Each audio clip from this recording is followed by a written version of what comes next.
Welcome to Start to Finish Motherhood, a podcast for those thinking or already single mothers by choice, just looking for practical advice for navigating life's relationships.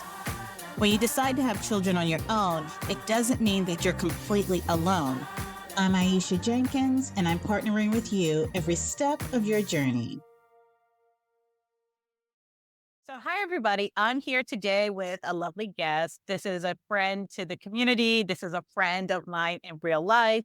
Regine has a son. She's a mompreneur. She's a business owner. So let's go ahead and get into it. So as you know, season 4 is a tips for season. So I thought that this was a great time to bring you back to the show to talk about tips for finding resources for navigating your single mother by choice, solo mother by choice journey. And so let's begin with you just giving us an introduction to yourself and your SMC journey and why you created SMBC Resources. Sure. Thank you, Aisha, for having me. Like you said, my name, Regine. I'm the founder of SMBC Resources, Mom by Choice Resources, which is a central hub where we have a directory, experts and guides and scholarships and grants and tools that solo moms or women who want to go on the solo mom journey can take advantage of. We don't charge the women to be to take advantage of these resources or to take a look at them. It's something that we want to share broadly with the community so that every mom who's on the journey or every woman who's on the journey can feel supported or could at least have the knowledge or access to the resources they need on their journey. All right. Well, thank you. Okay. And you're also mom to a little boy. So tell us about I am more than being the founder of SMBC Resources. I'm also a mother. So in 2022, I had the pleasure of welcoming my son home. I went the adoption route. He was 19 months at the time. He is now a thriving 3.5-year-old who is tearing up my house and eating all my food. I adored him. He's the light of my life. I say that, but he lights up the room. My life completely changed when I met him. So it was a long journey, but he is the fulfillment of a lifelong dream. All right. So let's talk about your definition of family and what got you to the point that SMC was your path, that you knew it was your path. Yeah. So my definition of family. So I grew up with a lot of trauma. My family of origin, it was just chaotic in that house in which I grew up. I didn't necessarily have a beautiful example of what a marriage should look like. I didn't necessarily have a beautiful example of what family and community should do or how they should treat one another. So early on, I was attracted to everything that was chosen family, people who fostered, people who adopted. It was just always something that I was curious about, making the deliberate choice that human being and I are family members. So as much as I wasn't convinced, like it took years in the dating pool for me to figure out that like I'm going the SMBC route, I knew that adoption was going to be part of my motherhood journey. And even when I was dating, I was one of those women, early 20s, like I wasn't so focused if a man had a child, like being a step parent or forming a different type of family. I have always been open to. It's the men who were trash that led me to decide that solo was the way that I was going to go. But so essentially choosing a family has always been like important to me and something that I wanted. Like I wanted the freedom and the liberty to make the choice of forming my family and instilling the values that I wanted to have in my family home. That's always been a priority. Deciding whether or not I was going to go solo or not, then probably in my mid-30s, that I was like, okay, it's time for me to really consider moving forward on my own with this dream that I've had since childhood of adopting a little one. All right. And so then how long did you spend in the thinking phase? Because I think the thinking phase, there is layers. There are layers to it, right? So once you decide that this is what you want to do, then you have to let the people around or not. I know people who just pop up with a kid one day, but how long did it take you to get through the thought process and become okay with this being the path for you and actually taking concrete steps? Yeah, my journey, my decision making 7 years. It took 7 years of pushing again my own questions and insecurities. It took 7 years to think through what society was going to think of how society really, or what society thinks of single mothers. My family, we have a Haitian cultural background. It's not something you see very often in the Haitian community of a woman who has chosen to be a solo mom. You see single moms, but you don't necessarily see solo moms. And then there was my own family's expectation, my own issues with, perfection, that it needed to look and be a certain way. So overcoming all of those thoughts, it was like a 7 year process. And in that 7 years, it took a lot of homework for me to figure out, how do I make this possible? How much is it going to cost? Where am I going to live? Do I have the right house? Like all of the practicalities of becoming a solo mom also were part of that 7 year decision making process. I think I really started getting serious probably I was 39 or 40 when I was really looking at the foster care system. And I was looking at becoming a foster parent and was equally in a 1 bedroom apartment, right? So like the things weren't necessarily aligning, but I was actually speaking to experts. I was actually speaking to social workers, talking to adoption agencies, going to the webinars and seminars that people were doing around adoption to see if this was going to become my reality. And during that time, I was also speaking to my family and saying, look, I know we have extended family members who've adopted and who have gone through that route. I have an aunt who fostered a girl for a number of years, right? I wanted to make sure that if I brought a child home, my family would treat my child like their own. Because it's not just me. I knew my heart. I knew my heart. I'm mom, right? And I knew that I don't flinch when I look at him. That's my boy, right? But would my extended family embrace him, love him, care for him as their own, was a question that I actually sat down with my parents. I sat down with my siblings. I was like, I need to know your answer right now. Like, how do you feel? And everybody said yes. And then the baby came, and the baby is different. Yes, it's like managing everybody else's expectations. So once you decide that I'm okay, this is my route, and then it's almost like the bigger challenge is getting your family, your support village on board and actually deciding who is going to be, whereas you might have supported me, you might not be the person who can support my family. And Correct. it's better to know that sooner rather than later. That's right. And what you find is a lot of people say, yeah, of course. Yeah, absolutely. I've had experiences where, I'm not saying this to blame my family or anything like that, where they just forgot my son during Christmas when all the cousins were getting presents, and oops, we forgot to get him something. Like there are situations like that. Like people will say, yep, I'm ready to support. I got your back. That's going to be my nephew. But when the rubber hits the road, you start experiencing things differently, which leads to a different village. I'm not saying that it's all doom and gloom. I mean, we found our village eventually. Well, let's talk about that. Let's talk about that a little bit. What does your village look like? I'm always curious because there are people who start the S&C journey and they're like, yep, I'm going to have my family, my girlfriends, I'm going to dance, I'm going to do all this stuff. They're all going to come together. It's going to be a nice little stew and they're all going to support me. But then the village that ends up supporting you looks vastly different in it than all of the words that came out of people's mouths before. Yeah, it's surprising where my village came from. So it's exactly what you said, like the people that I expect. And the issue is me, right? It's me putting my own expectation on others of how they will behave when my family comes together. The reality is that these kids, they open doors and they build relationships with people that I had no idea even existed.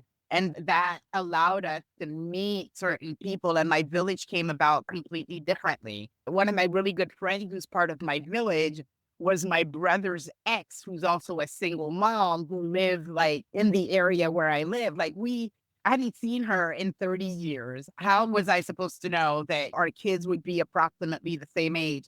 She's not a solo mom. She's a single mom, but she is such an important part of our village. Our kids see each other all the time. They adore each other. But she's also can you watch the baby for an afternoon? I got to run and do something. Or she's also like, I have the date. Is there any way that, yes, absolutely. Like that we could support each other that way without, it's surprising how supportive she's been in this journey when we just reconnected after the kids were born, right? Yes. Never Yes. expected her to come along. Never in that community led to another community. And I started reconnecting with people that I've known for years who some way, somehow just understand the path that I'm on and are happy to be part of this village and this community and want to do family with me. Uh-huh. For Yep. that, I'm forever grateful.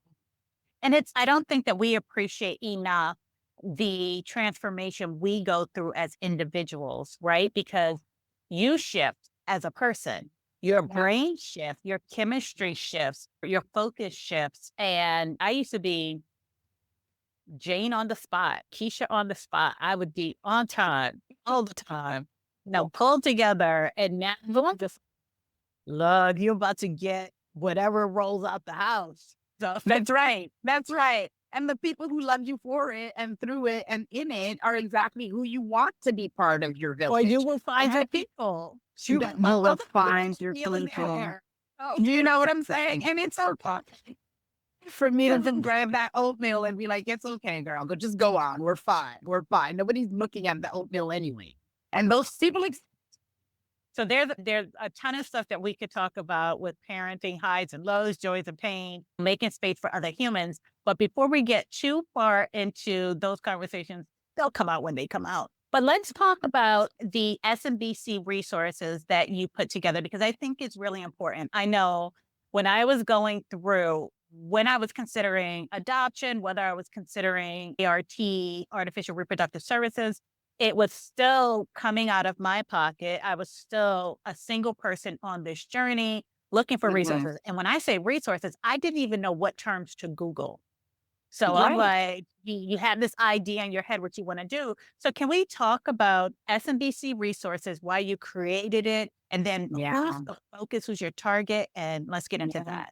Yeah. So I think similarly to you, you don't even know what to Google oftentimes, right? And even the term ART, art assisted reproductive technology, that term was not a term that was in my peripheral. I knew IVF. I didn't know IUI. There's so many other things that I just didn't necessarily. I didn't know you could get a donor. None of that, right? And it's a full-blown education to start understanding what your options are. So like I said, for me, it was 7 years, and a little bit like you, I had the Google of the Google within Google to figure out what was possible and what was not. And I did eventually get to some answers. Some of the answers I got just through the experience of becoming a solo mom. What I realized is that the answers are available. They're also very sporadic. You have to know, like your algorithm on Google has to lock in order to understand which rabbit hole to get you through in order to get the answers. And I found that very frustrating. So what I have is a background in technology. I have a background in marketing. And I'm like, how do I bring the two together to create one directory, one resource where somebody can go to and find not necessarily all the answers to the questions, but if I need a guide, if I need an expert, if I need, most importantly, a grant, a scholarship, if I need support or tools to get me through my solo mom journey, here's one central repository of information where I could get all of that data. There are a lot of community groups. Yours is one. You could go on Facebook and look for solo mom communities. They exist, right? There are plenty of people on social media who are sharing their experience, which is fantastic. Yes. There are women who are writing books about their journeys, children's books. Like you could go and search on Amazon But the reality is that sometimes you just want some guidance or one clear path of what it could potentially look like. And then start there and find the directory, experts, guides, people who can give you information in one central location. So that's the entire objective of SMBC Resources. As I was going through the journey, one of the big epiphanies is that I wasn't as alone as I thought I was. I knew that women did that. You hear about Mhm. Madonna adopted these kids, right? And it's beautiful and extraordinary. But really, the community is a lot broader and larger than I initially thought. So after doing some research, 2.7 million single mom by choice in the United States. That's a large community of women who have the information. Most of us are willing to share with one another what the journey looks like, and most of us also need support and tools in order to succeed. So essentially, that's what got me to say there's a large population out there. They're all probably searching social media, Google, whatever, or trying to understand what their benefits at work will cover or will not cover. How do I gather all of that information, curate it so that there's one central source for them to get those tools? Yep. Okay. So sources, resources, what services that SMBC Resources provide? I'm keeping it very simple and narrow right now. You're either coming to get to the directory where you search, hey, I need an expert in law in this zip code and this is what I get. Or another level of support that we're trying to do is what we call our wraparound program. And this is probably a woman who's on the journey, needs a little bit of coaching and needs a little bit of help on going from point A to point B. And what we'll do with that wraparound program is you come to us, you let us know a little bit about where you are in the journey, and we bring together the experts for you. So you need a coach, let me call Aisha and see if she could support you and have a conversation or two with you. And you need an attorney. I know an attorney over here, and I'm going to bring in a financial expert because you need to check your budget and see if you could really afford that. And that financial expert will go through your benefits plan at work and help you identify how much can be covered, how much of your treatments can be covered, how much of your adoption will you be reimbursed for, and then continue to work with our directory because then the grant is there to cover the rest. The amount that your employer may not cover, the rest of the amount that your insurance may not cover. Here, let's help you apply for these scholarships and these grants for you to get most, if not all of the costs covered in order to support you in your journey. And that's hugely important, especially well, both of those, but understanding your benefits, right? You don't want to be caught flat footed at the time you actually need to use those benefits to find out they didn't work the way that you thought that they worked. They didn't cover what you thought that they would cover. And then you're trying to figure out which pinky toenail to sell so that I can That's get right. money to this That's thing. right. I'm Exactly. curious. So you're a mompreneur. How do you balance it all? The balance. Do I balance it all? I don't know that am I really balancing it all? Listen, the idea of balance, I think, is really in our heads as well. Like I'm managing. We do the best we can. Mompreneur. I chose this route, one, because I'm a mom, right? Mompreneur is mom first. What I was seeking when I left my job is freedom of time. I wanted the freedom to be, I want to go to the little school play. I want to go to the little school show. I want to be able to sneak away for 45 minutes to drop off the lunch that he forgot at home this morning. He's not wearing the right socks for the day. Like those are little things that are really important to me. So I worked with a coach, a career coach. And one of the things that we discovered about me that I've always been the girl who has a like party. Aisha, you bring tea, I'll bring sandwiches, and we're having tea time. Like, let's bring people together and make this a fiesta. That's Yeah. always been me. And SMBC Resources is a little bit of that. It's not like I have all the answers or anything like that, but I know how to bring people together. I know how to bring the right people around the table to have a really sophisticated party. So that's a little bit of how the mompreneur came about. I think it's just the right time. I have the right experience to bring this to the table. And it's also giving me the one thing that I want the most, which is freedom of time. I get to make him breakfast. I get to make him dinner. I get to say, let's go for a walk after dinner, even if it's 15, 20 minutes. And those are the things that I value the most. Like I'm actually building a relationship with my kid. And that's, yeah, I'm beyond grateful for. It's interesting. Do you think that the pandemic shifted things? I know I saw a big shift in me in terms of my youngest is 5, and I don't think that she has known a time where mommy didn't have the flexibility to show up for her spring concert and to go early and pick her up to get boba, Yes. right? Which I'm going to do today. And it's just, I think it's just been an interesting shift, like leaning into the fact that you change if you allow parenthood, if you allow the different journeys to change you, polish you up, shine you up, a diamond in the rough. And so for me, so I totally get, I'm going to school to read Peter Rabbit to the kids and all the wonderful things. And he there's such joy in that, right? That you may not have uncovered. So your question is whether or not the pandemic changed. I really don't know. I wasn't a mother during the pandemic, right? My son came like when masks were up by the time I went to pick him up. Yeah. So, and even prior to that, I was a work from home employee for years and years. So when the pandemic hit, it was just like, okay, I just keep working. But what I didn't value then was the gift of time, because as much as I was still home doing all the things, I would work till 9, 10 o'clock at night. I would work on weekends. Everything revolved around either I'm hanging out with friends and having a good time or I'm working. Whereas now I just am so much more open into just like being home or having popsicles because it's hot outside. And that alone is just what I'm able and willing to do right now. So yeah, that's my journey in mompreneur. Wait, okay, so I'm gonna get a little bit into your business. I know that a lot of us are introverts. So within SMBC Resources, is there a community building aspect? And if so, how did you go about building your community, or how, like, your community that supports your family?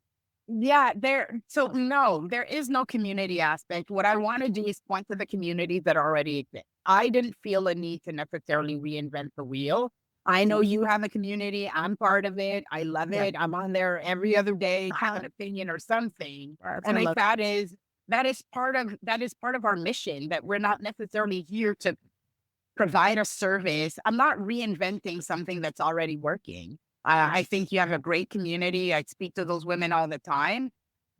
I'm more than happy to refer people to that community and say, hey, do you know about Start to Finish Motherhood? Go check that out and come back to us when you have specific questions or when you need the specific help that I have to offer. I'm sure Aisha will refer you back to me or vice versa. But no, there is no community aspect. What's happening very often is that women will reach out to us via social media asking us questions.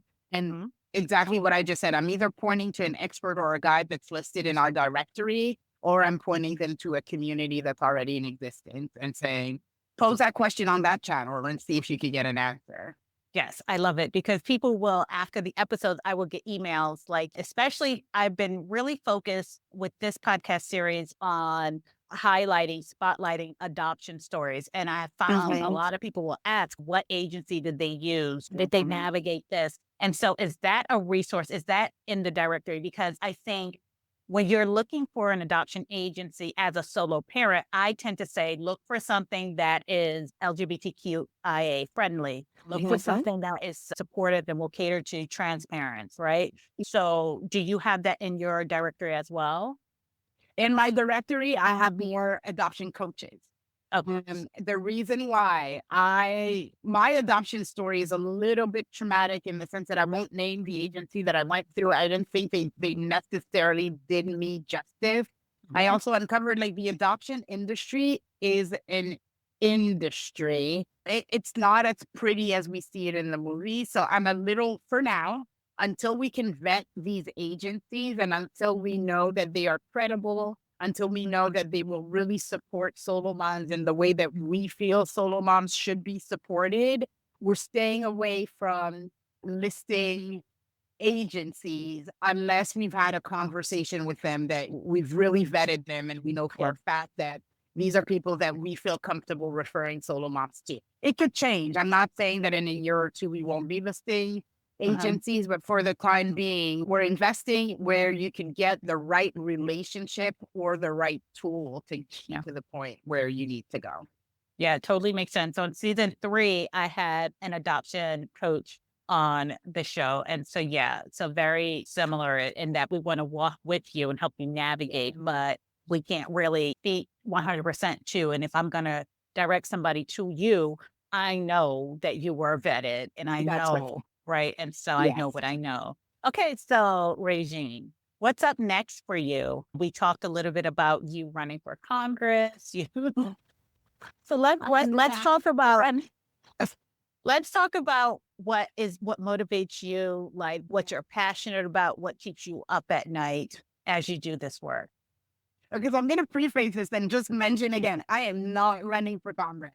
How We're is but no, not at all. uh-huh. Not touching that with a 10-foot pole. Essentially, look, my big vision is we want to dismantle these stereotypes that we have around things. Like, that's the vision, right? Let's dismantle these false narratives or the stereotype that's associated with solo moms or single motherhood. I just think that in our country, we talk about women's rights. And we often, when we talk about policy and women's rights, we often talk about the right to terminate a pregnancy without necessarily talking about the right to become a parent, which is equally as important. So when we talk about, you know, the right to abortion and making abortion illegal, by nature, that means that these kids, who's going to raise these kids, right? It means that we need to revisit what the foster care system looks like. It means that we need to revisit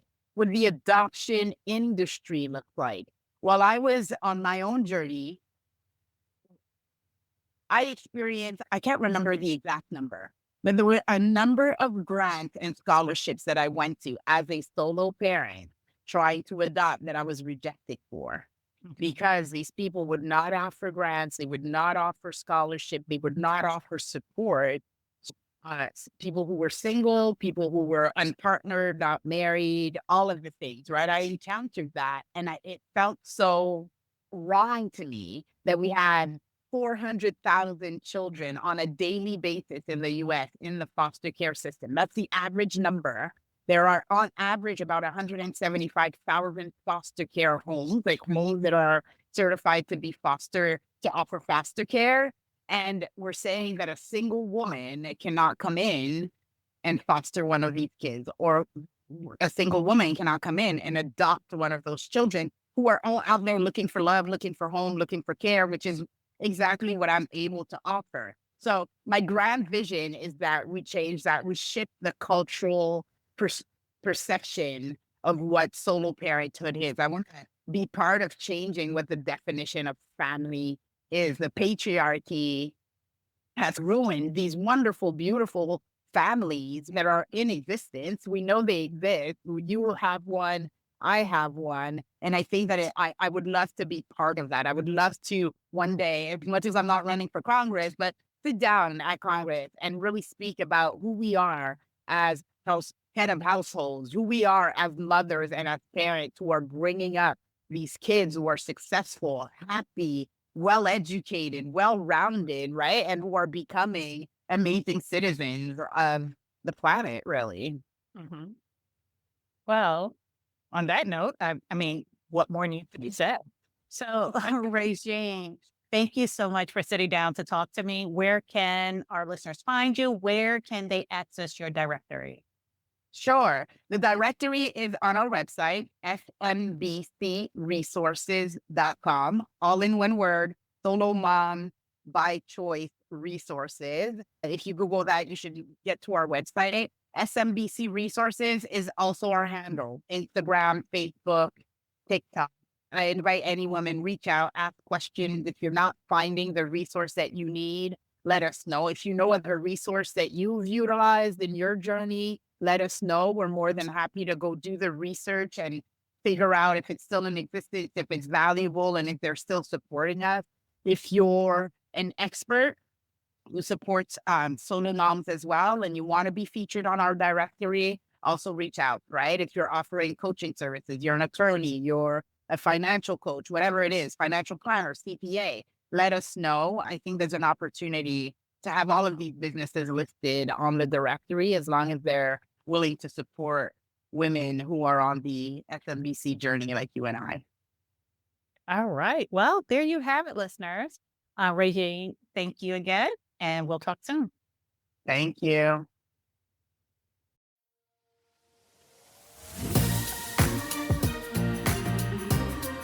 Thanks for listening to Start to Finish Motherhood with Aisha. If you want to keep the conversation going, follow Start to Finish Motherhood on Instagram or email me at aisha@starttofinishmotherhood.com. If you love this episode, please share it with anyone who's thinking of becoming a single mother by choice, anyone who's already parenting as a single mother by choice and just looking for advice on navigating it all, or a friend or family member who's looking to support someone else's single mother by choice journey. Until next time, bye now.